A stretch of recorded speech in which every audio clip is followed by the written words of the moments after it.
128. This is how many players have had an AV of 20 or more in a single season.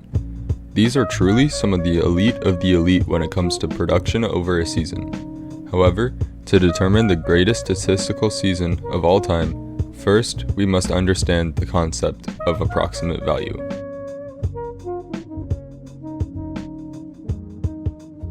Approximate value was created by the founder of Pro Football Reference, Doug Drinnon. It attempts to assign a quantitative value to the statistical significance of any season, and will largely be the factor to which we determine which player had the best individual season. However, as Drinnon states, AV is not meant to be a be-all, end-all metric. Football stat lines just do not come close to capturing all the contributions of a player the way they do in baseball and basketball. With this in mind, we will also be looking into the yards and touchdowns of the players and how it stacked up against others in the league at that time.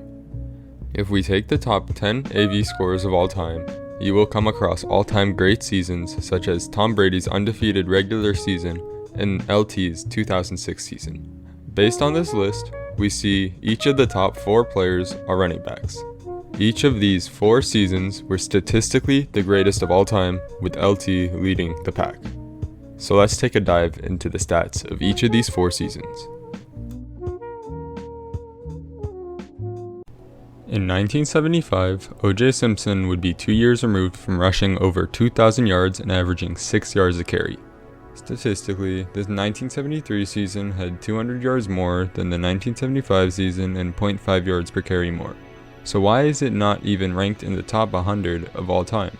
The answer to that lies in the touchdown column and receiving stats. In 1973, OJ would only rush for 12 touchdowns as well as only catching the ball for 6 times for no touchdowns. However, in 1975, OJ would rush for 16 touchdowns as well as adding 28 receptions for another 7 touchdowns. This would cause his touchdowns per game to go from 0.9 in 1973 to 1.6 in 1975.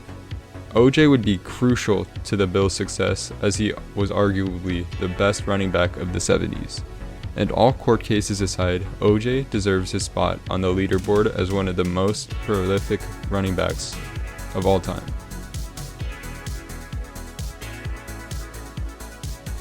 In 2019 would bring the second-year phenom Lamar Jackson to the stage. In 2018, Lamar would sit behind Joe Flacco with minimal opportunities until Week 11, where he would then finish the rest of the regular season and lead the Ravens to playoff berth. He would lose 23-17 to the Chargers, but Lamar had locked up his starting spot for the next year. 2019 would see Lamar have one of the most dominant seasons of all time, and would see his passing stats go from 1,201 yards, 6 touchdowns, and 3 interceptions, to 3,100 yards, 36 touchdowns, and 6 interceptions, while his rushing stats would double as he finished with 1,206 yards and 7 touchdowns. This helped Lamar earn an MVP award and an AV of 25.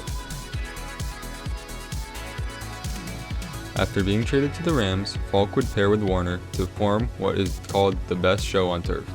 This would cause Falk's output to increase to 2,249 yards and 12 touchdowns. It would also cause him to be the second person ever to tally 1,000 yards in both receiving and rushing, and he would play a crucial part in the Rams' Super Bowl win with 5 catches and 90 yards.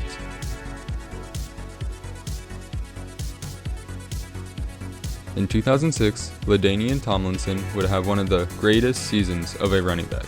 While you may look at the yardage and question how it is any different from O.J. Simpson's 1975 feat with a 25 AV, one glance at the touchdown column will answer any question. With 28 rushing touchdowns and 3 more through the air, LT would pair with Phillip Rivers to lead the Chargers to a 14-2 record. However, their story would end with a devastating loss to the Patriots at home 24-21. This season gave LT the honors of hoisting the MVP award, Offensive Player of the Year, and the Walter Payton Men of the Year award, and conclusively the honor of single greatest season in the NFL since 1950. Thank you for watching this video. Make sure to like and subscribe, and I'll see you guys in the next upload.